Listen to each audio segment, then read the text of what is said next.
नमस्कार मित्रों, हमारे चैनल पर आपका बहुत बहुत स्वागत है। आज नाग पंचमी के अवसर पर आप सबको एक कहानी सुना रही हूँ। उम्मीद है आपको पसंद आएगी। एक सुंदर नगर था।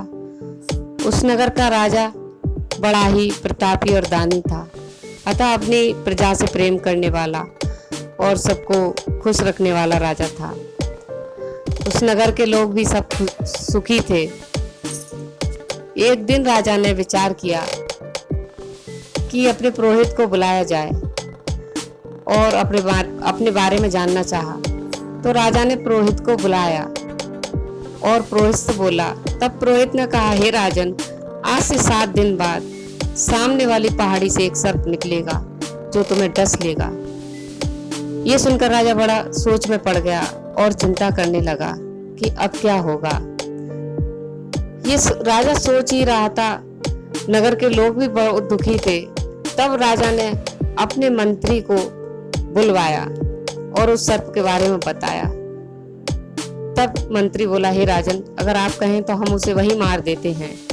तब राजा ने ऐसा करने से मना कर दिया और कहने लगा कि सामने वाली पहाड़ी से लेकर मेरे शयन कक्ष तक सारे रास्ते को इत्रों, फूलों और दूध की नादों से सजाया जाए और उसका स्वागत का तैयारी करने के लिए मंत्री से कहा।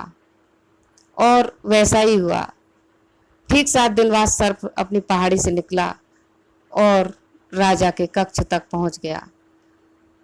सर्प ने इतना भव्य स्वागत देखकर राजा को डसने से अपने मन को हटा लिया और सोचने लगा कि ऐसे महान राजा को डसने से भला क्या फायदा, जिसकी राज्य में प्रजा इतनी सुखी रहती है, इतनी खुश रहती है, मैं उसके नहीं काटूंगा।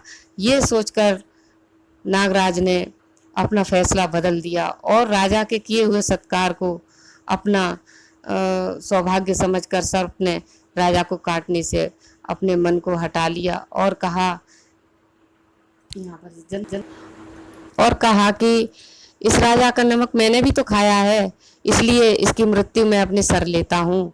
और ऐसा सोचकर वह सर्प वहाँ से वापस चला गया और वहीं पहाड़ी पर जाकर उसने अपने प्राण त्याग दिए और उस राजा को बचा लिया। नाग पंचमी की आपको हार्दिक शुभकामनाएं।